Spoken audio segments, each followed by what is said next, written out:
추석 명절 잘 보내고 계십니까?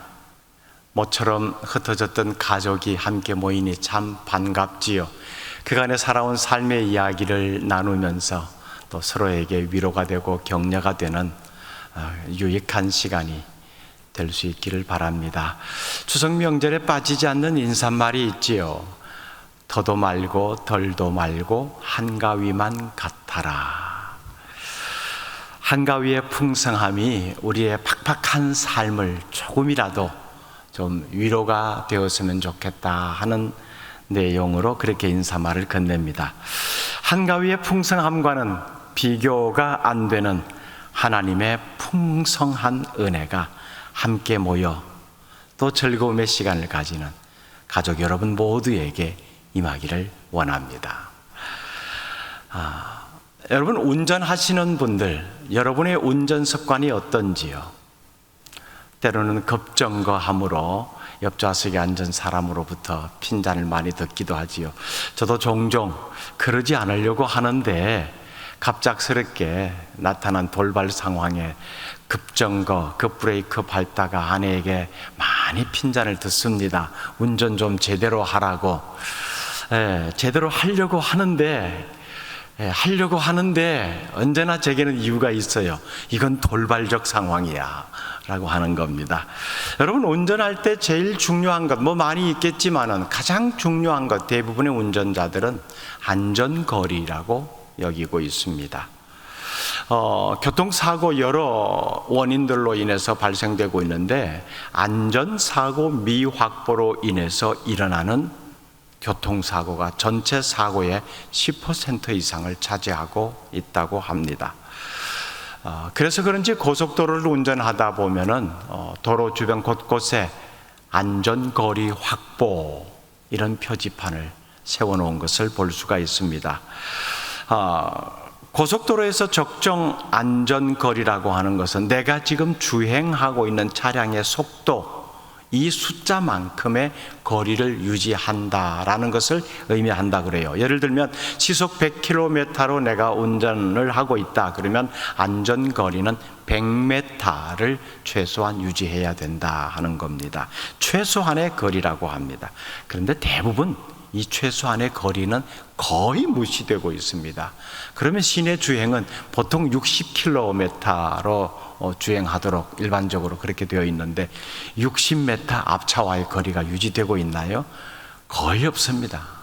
보통 한 5m 이내로 그렇게 거리가 유지되다 보니까 이 안전거리 미확보로 앞차 혹은 그 앞차가 돌발 상황에 직면하게 되면 뒤에 따라오는 차들이 연쇄적으로 추돌을 하게 되는 상황을 맞게 되죠.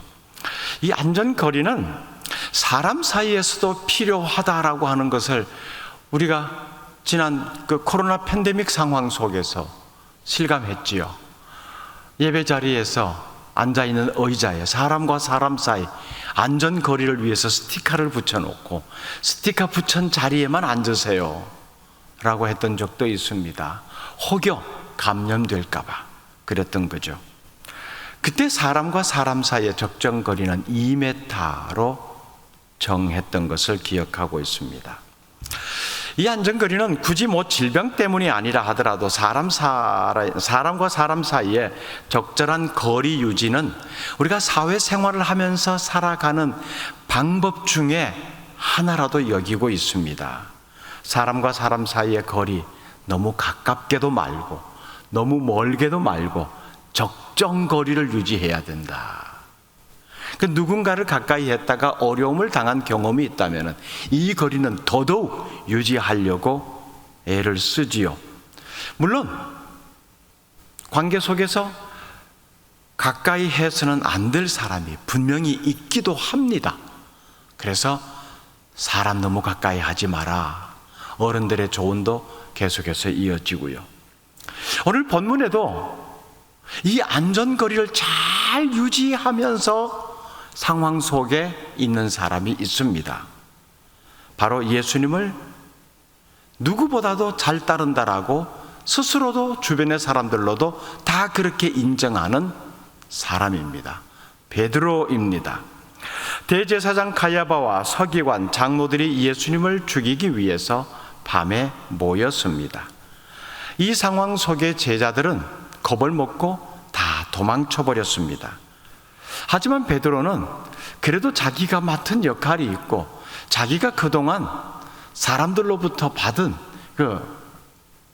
주목이라 그럴까요? 그런 자신의 어떤 그 모습이 있는데 도망치기는 좀 그렇고 아무튼 뭐 그랬는지 적당한 거리를 두고 본문의 표현대로 하면은 멀찍이 이렇게 되어 있죠. 안전거리, 이 거리를 유지하면서 예수님을 따라가고 있습니다. 우리가 알듯이 베드로는 명실공히 예수님의 사랑받는 흔히 말하는 수제자 이렇게 표현되고 있죠. 예수님께서 무언가를 질문하게 되면은 누구보다 가장 먼저 대답을 하는 사람이기도 했습니다.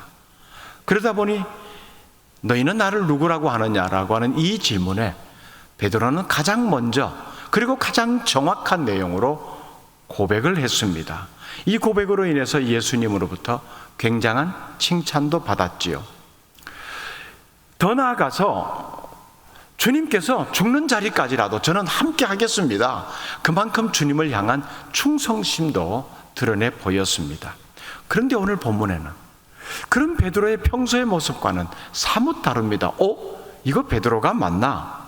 너무 나약해 보이고 너무 정체성이 희미해 보이고 어쩌면 좀 이거 비겁한 것 아닌가라고 여겨질 정도의 그런 모습으로 멀찍이 예수님을 따라가고 있습니다. 베드로가 예수를 멀찍이 따라, 참 정확한 표현으로 기록을 해두었습니다. 유진 피터슨의 메시지 성경은 이 구절을 이렇게 번역합니다. 베드로는 안전한 거리를 두고 뒤를 따라갔다. 더 실감나지요. 주님에 대한 일만의 사랑이 분명히 있습니다. 하지만 동시에 자신의 안전도 걱정이 되었어요. 이것이 두려웠던 겁니다. 이 두 가지를 동시에 가지고 있으면서 그러면 내가 어느 쪽에 행동을 할 것인가 라고 고민을 했을 거예요. 그러다가 안전이 필요하다. 그래서 안전거리를 둔 행동을 선택한 겁니다. 멀찍이.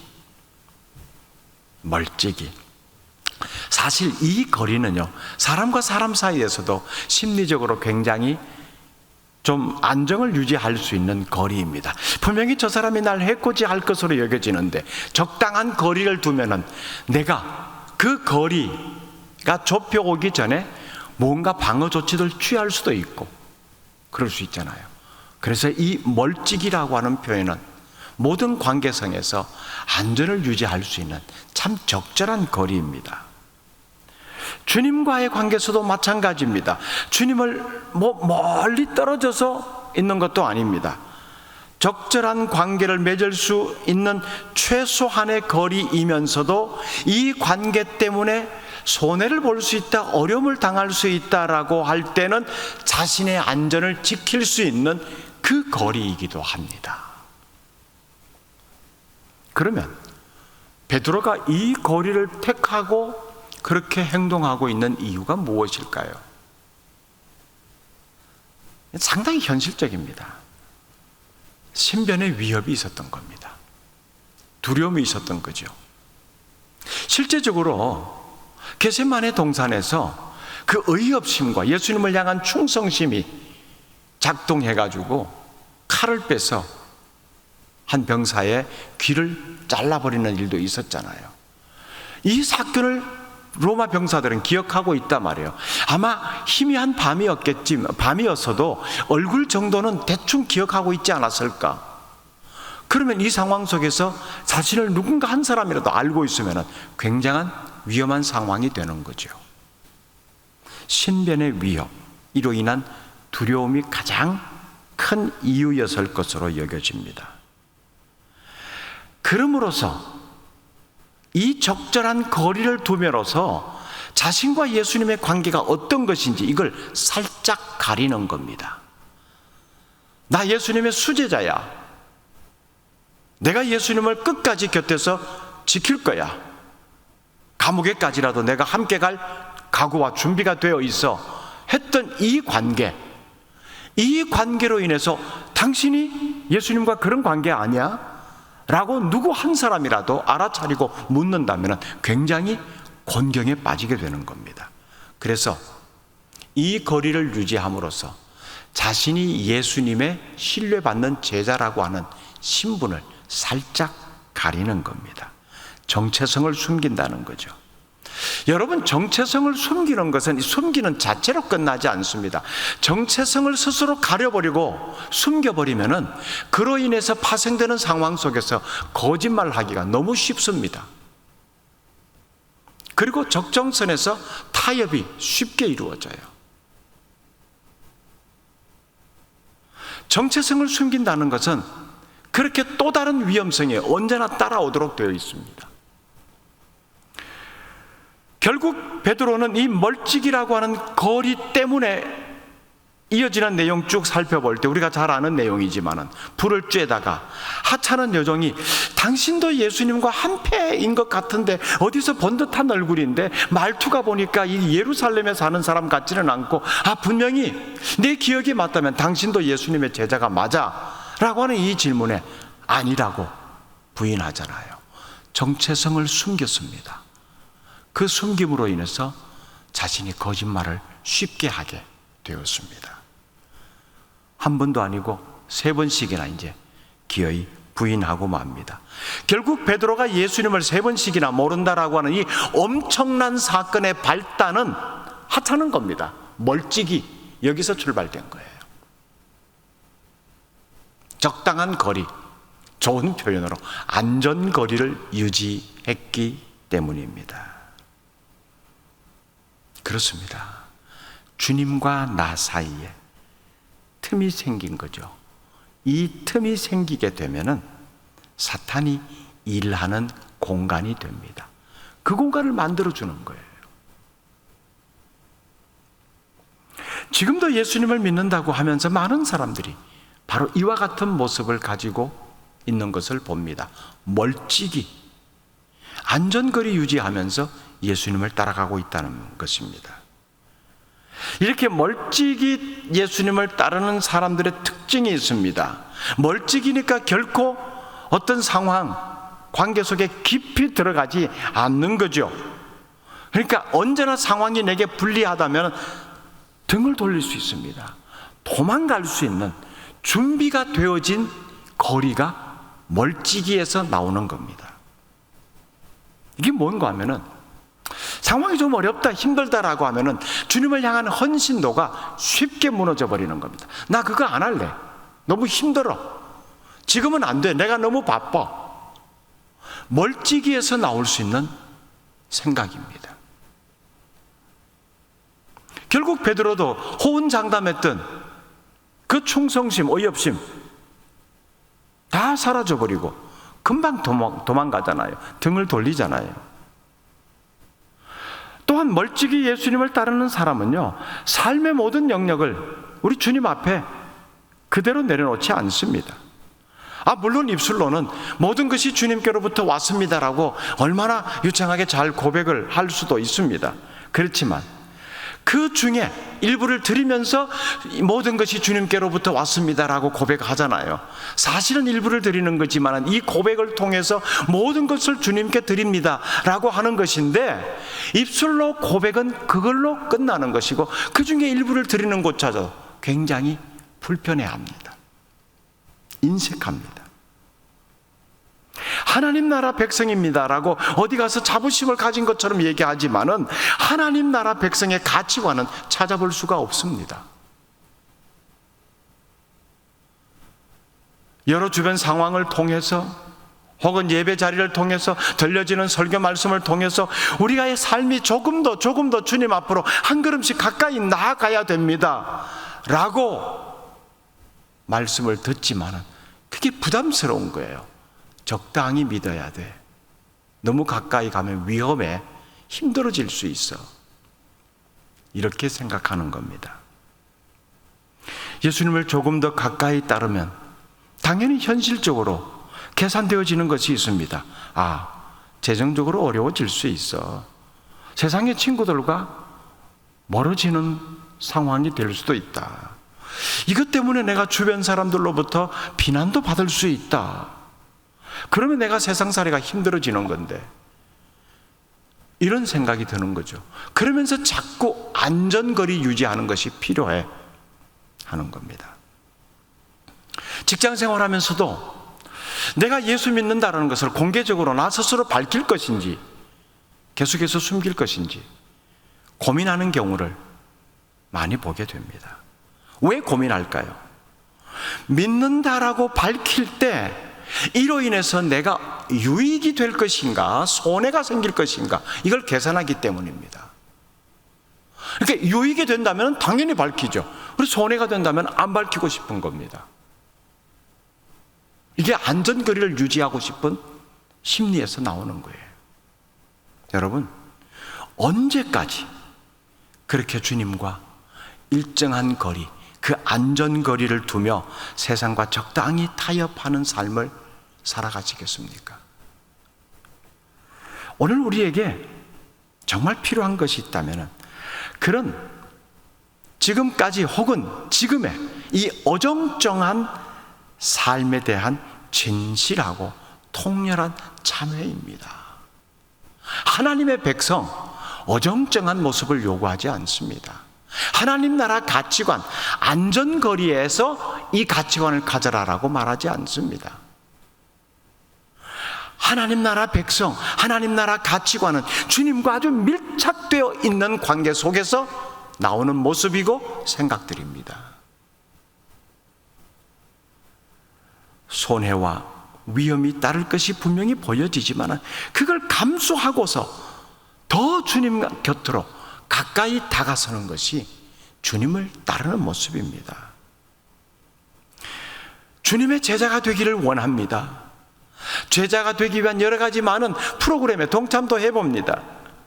그러나 그렇게 되었을 때 어떤 현실적인 힘든 것들이 있는가를 각오하지 않고서는 진정한 주님의 제자가 되기는 어려워요. 그런데 슬프게도 한국 교회, 많은 교회들이 어정쩡한 이러한 삶을 청산하도록 도전을 주고 용기를 심어주는 것이 아니라 오히려 그것을 유지해놔도 문제가 없다는 식으로 값싼 위로를 제공해주는 경우가 많음을 보게 됩니다. 믿음만 좋으면은 진리도 취할 수 있고 현실적인 신뢰도 다 가질 수 있다라고 하는 이런, 이게 희망이 되는 건지는 모르겠습니다만은 이걸 소망이라 그러고 자꾸 불어 넣어줍니다. 이런 메시지는요 거의 마약 수준입니다. 마약이 중독되면 나타나는 가장 큰 증세가 분별력을 잃어버린다는 거잖아요. 이게 하나님 나라 가치관인지 세상적 가치관인지 분별력을 잃어버립니다.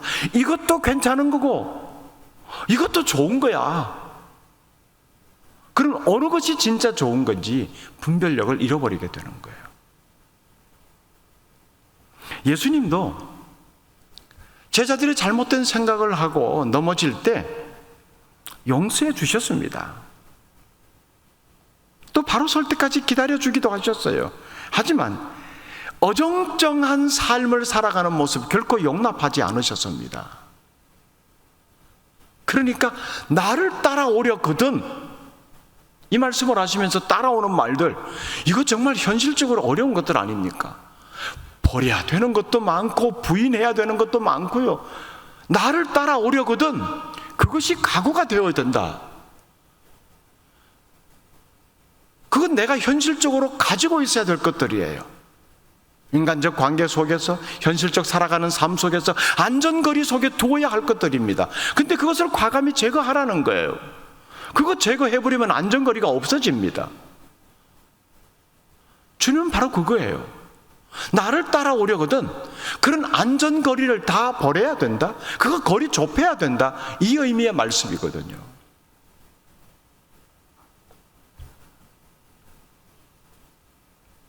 사랑하는 성도 여러분, 여러분과 예수님과의 거리는 지금 어느 정도입니까? 적당한 거리? 사고당하지 않을 거리? 언제나 위험하면 내가 등을 돌릴 수 있는 거리? 아닙니다. 그래서는 주님을 따른다라고 말을 할 수가 없습니다. 주님을 멀찍이 따라가지 마십시오. 이왕 예수님을 따라갈 바에는 멀찍이가 아닌 바짝 따라가야 됩니다. 바짝 따라가야 됩니다. 사실 구약적 관점에서 보면은 하나님을 가까이서 뵙는다는 것은 굉장히 두려운 일이었습니다. 그건 죽음과 연결되는 일이었어요. 완벽하신, 완전하신 그분 앞에 불완전한 인간이 내가 선다, 그건 곧 죽음이었습니다. 그래서 언제나 멀찍이 하나님을 배웠습니다. 모세조차도 하나님을 면전에서 그렇게 뵙는 것이 너무너무 두려웠습니다. 죽음을 각오해야 될 만큼요. 근데 그 거리를 좁혀주신 분이 계시잖아요. 예수님이십니다. 십자가에 죽어주심으로써 이제 멀찍이 그렇게 나를 바라보지 말고 가까이 오너라, 가까이 오너라, 가까이 나와 함께 지내자, 함께 같이 걸어가자 그럽니다. 그 거리를 없애주셨어요. 근데 우리는 여전히 그 거리를 가지고 살아가려고 합니다.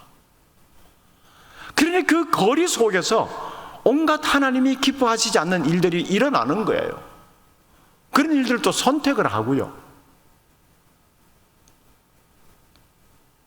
여러분, 이 거리를 좁히십시오. 한꺼번에 이 거리를 순식간에 좁힐 수는 없을지도 몰라요. 너무 힘든 일이기 때문에 한 걸음씩 한 걸음씩 좁혀 가십시오. 운전에 있어서 안전거리는 꼭 필요한 것이지만은 주님과의 관계 속에서 신앙생활에서 안전거리는 우리를 불안하게 합니다. 더 위험에 빠뜨리는 거예요. 여기서는 바짝 붙어 따라가야 됩니다. 그게 진짜 안전한 거예요. 다시 한번, 이제는 신앙의 안전거리를 생각하십시오. 현실적인 운전할 때에 있어서 이 거리도 염두에 두시고, 동시에 더 중요한 신앙의 안전거리, 이거는 거리가 좁아지는 겁니다. 좁혀질 때만이, 좁혀질수록 내 삶은 더 안전해지고 더 풍성해지는 겁니다. 이 거리가 좁혀지는 나날이 될 수 있기를 바랍니다. 기도하겠습니다. 거룩하신 하나님, 우리에게 가족이 함께 모일 수 있는 귀한 명절 주시어서 흩어져 살던 사랑하는 가족들이 한자리에 모여서 그간의 삶을 나누고 그간에 서로 위로가 되고 격려가 되었던 것이 고마움의 말로도 전해지게 하시니 감사합니다. 무엇보다 중요한 것은 하나님 나라 한 가족들인 우리들에게 풍성한 은혜가 있음에 감사를 드립니다. 이 은혜를 이 명절에 다시 되새기면서 주님을 향하여 큰 감사의 고백을 드리게 하옵소서. 오늘 주신 말씀도 되새깁니다. 이 은혜, 헛되지 않는 삶을 살기 위해서 주님과의 거리도 점점 좁혀가기로 결단하게 하시고, 이 거리의 좁혀짐에 따라서 내게 부어지는 하나님의 은혜가 더 풍성한 것을 날마다 누려가게 하옵소서. 예수님 이름으로 기도드립니다. 아멘.